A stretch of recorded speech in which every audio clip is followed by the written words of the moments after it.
ये देखिए, ये दिखाई दे रही है गोल्डन गोली और सिल्वर गोली। ये लूज़ में आती है, हाथ की बनी हुई गोलियां होती है।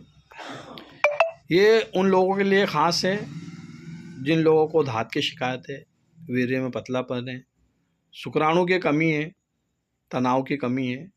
तो इन सभी पर काम करने वाली बहुत ही शानदार और ये बहुत ही बढ़िया दवाई होती है, गोली होती है। इनका आपको किसी प्रकार का कोई साइड इफ़ेक्ट नहीं मिलेगा, आपको किसी प्रकार का इनसे कोई नुकसान नहीं होगा। आपको अगर पुरानी से पुरानी धात है तो आप इसे इस्तेमाल कर सकते हो। आप सामान्य दुबले पतले हो तो ये उसके लिए भी बहुत ही शानदार है। जो लोगों का वीर्य में ज़्यादा पतलापन आ गया है और शुक्राणु भी बहुत कम है तो वो लोग इसे ज़रूर इस्तेमाल कीजिए। जिन लोगों को नाइट फाइल होता है यानी कि एतलाम होता है वो लोग भी इसे ज़रूर इस्तेमाल कीजिए। ये कुछ ही दिन में एतलाम की शिकायत को दूर कर देता है।